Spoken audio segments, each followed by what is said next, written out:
मैं हूं भगवान जगन्नाथ। मैं वही हूं जो युगों युगों से पूरी नगरी में रथ पर सवार होकर चलता आ रहा हूं। पर आज मैं तुम्हें अपने रहस्य का वो सत्य बताने आया हूं जिसे केवल भाग्यशाली ही जान पाते हैं। लोग मुझे जगन्नाथ कहते हैं, पर क्या तुम जानते हो मैं कौन हूं? मैं वही हूं जो द्वारका में श्री कृष्ण था, वही जिसने अर्जुन को गीता सुनाई, वही जिसने राधा के प्रेम को साक्षात ईश्वरत्व में बदल दिया। मैं हूं भगवान जगन्नाथ। मैं वही हूं जो युगों युगों से पूरी नगरी में रथ पर सवार होकर चलता आ रहा हूं। पर आज मैं तुम्हें अपने रहस्य का वो सत्य बताने आया हूं जिसे केवल भाग्यशाली ही जान पाते हैं। लोग मुझे जगन्नाथ कहते हैं, पर क्या तुम जानते हो मैं कौन हूं? मैं वही हूं जो द्वारका में श्री कृष्ण था, वही जिसने अर्जुन को गीता सुनाई, वही जिसने राधा के प्रेम को साक्षात ईश्वरत्व में बदल दिया, वही जिसने अधर्म के सामने धर्म को विजयी बनाया। जब द्वारका का अंत हुआ, मेरा पार्थिव शरीर समुद्र में प्रवाहित कर दिया गया, पर मेरा हृदय, मेरा चेतन तत्व नष्ट नहीं हुआ। वह दिव्य ऊर्जा, वह ज्वलंत आत्मा समुद्र में एक दिव्य काष्ठ, पवित्र लकड़ी के रूप में प्रकट हुई और बहती हुई पुरी के तट पर आई। उसी समय राजा इंद्रद्युम्न ने मुझे स्वप्न में देखा। हे राजन, ये कोई साधारण लकड़ी नहीं, ये मेरा शरीर है, इससे मेरा विग्रह बनवाओ। राजा ने आदेश दिया। मूर्ति बनाने के लिए एक वृद्ध पुरुष प्रकट हुए। उन्होंने कहा, इन्हें गुप्त रूप से बनाऊंगा, कोई द्वार मत खोलना।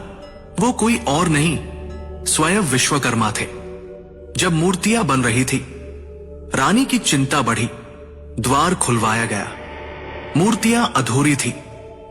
मेरे हाथ नहीं थे, मेरे चरण नहीं थे, पर तभी आकाशवाणी हुई, यही मेरा विराट रूप है, यही मेरा जगन्नाथ स्वरूप है, जहां मैं हर सीमा से परे हूं।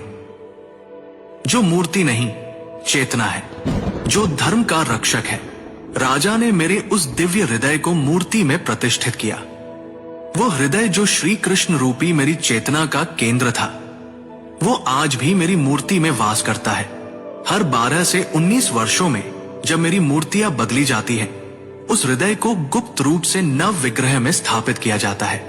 कोई उसे देख नहीं सकता, कोई उसका वर्णन नहीं कर सकता, क्योंकि वो हृदय भौतिक नहीं, दिव्य है। मैं वही हूं जो कृष्ण है, विष्णु है और फिर भी सबसे परे है। मेरी आंखें गोल हैं, क्योंकि मैं हर दिशा में देखता हूं। मैं काले रंग का हूं, क्योंकि मैं ब्रह्मांड का मूल स्रोत हूं। मैं रथ पर सवार होता हूं, पर मैं केवल यात्रा नहीं करता, मैं भक्तों के हृदय तक आता हूं। रथ यात्रा केवल उत्सव नहीं, यह संकेत है कि जब जब धर्म डगमगाता है, मैं स्वयं रथ लेकर चल पड़ता हूं।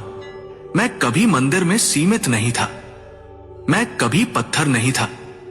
मैं वो हूं जो समय की हर धारा में धर्म का रक्षक बना।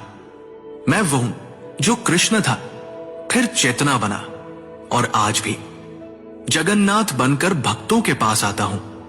ध्यान से सुनो, जब अधर्म बढ़ता है, जब मनुष्य भूलने लगता है सत्य को, जब धर्म की लौ मंद पड़ती है, तब मैं पुरी से नहीं, तुम्हारे अंतःकरण से प्रकट होता हूं।